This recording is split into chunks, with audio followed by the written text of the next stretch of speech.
অনুরাগের ছোঁয়া আজকের পর্বে আমরা দেখতে পাবো দীপা বলে আজকেই মিসকা মারা গেল আর আজকে ওর মতো দেখতে ওই মেয়েটা চলে এলো। পুলিশ অফিসার বলেন উনি মিসকার বোন তিস্কা রায় আর এসবের মধ্যে নিজেকে জড়াতে চান না, তাই উনি চলে গেছেন। দীপা বলে কিন্তু মিসকার তো কেউ ছিল না। পারিজাত সেন বলেন আমি হোম থেকে মিসকাকে দত্তক নিয়েছি, আমিও জানতাম না মিসকার কোনো বোন আছে। পারিজাত সেন তিস্কার ফোন নাম্বার ঠিকানা চায়। পুলিশ বলেন উনি বিদেশে থেকে এসেছেন। মিসকা সেন পদবিটা ওনার পালিত বাবা পারিজাত সেনের কাছ থেকে পাওয়া। দীপার বিশ্বাস হয় না এসব কথা। এদিকে বাড়িতে সূর্য তার পড়ার খাতা কিছু খুঁজে পাচ্ছে না। সে মিসকাকে ফোন করতে যায় নোট নেওয়ার জন্য। জয় আর তিস্তা কোন রকমে বুঝিয়ে ওকে ঘরে পাঠায়।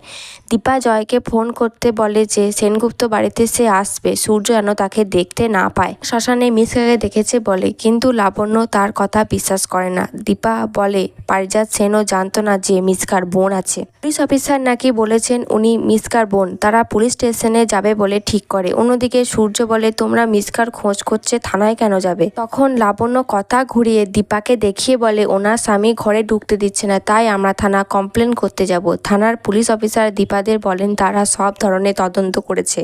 স্যার বলেন উনি ওনার আইডেন্টিটি সব ধরনের প্রমাণ দিয়েছেন। দীপা কাগজ দেখেও কিছু বের করতে পারে না। দীপা তিস্কার ঠিকানা চাইলে অফিসার বলে ওটা দেওয়া যাবে না, উনি এসবের মধ্যে নিজেকে জড়াতে চান না। এটাও বলেন যদি সন্দেহজনক কিছু দেখেন তাহলে অবশ্যই দীপাদের বলবে। এদিকে বাড়িতে মিসকা ফোন করে সূর্যকে, বলে সেনগুপ্ত বাড়িতে তাকে কেউ আসতে দিচ্ছে না। সূর্য এটা শুনে জয়কে জিজ্ঞাসা করে মিসকা কি এমন করেছে তাকে এই বাড়িতে আসতে দেওয়া হচ্ছে না। পরিস্থিতি সামলাতে না পেরে লাবণ্যকে ফোন করে বাড়ি আসতে বলে। লাবণ্য আর দীপা দূর থেকে দেখে সূর্য মিসকার জন্য কতটা অস্থির হয়ে উঠেছে।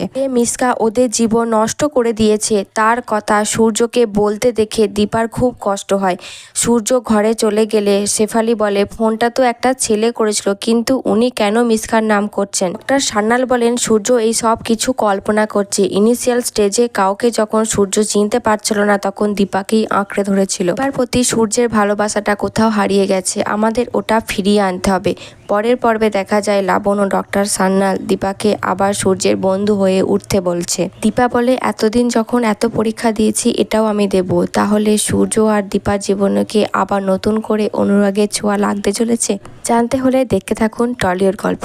আর অনুরাগের ছোঁয়ার পরবর্তী আপডেটগুলি পাওয়ার জন্য আমার চ্যানেলটিকে সাবস্ক্রাইব করে পাশে থাকা বেল আইকনটি ক্লিক করে রাখবেন। আর আমার ভিডিওটি ভালো লাগলে অবশ্যই একটি লাইক করে যাবেন।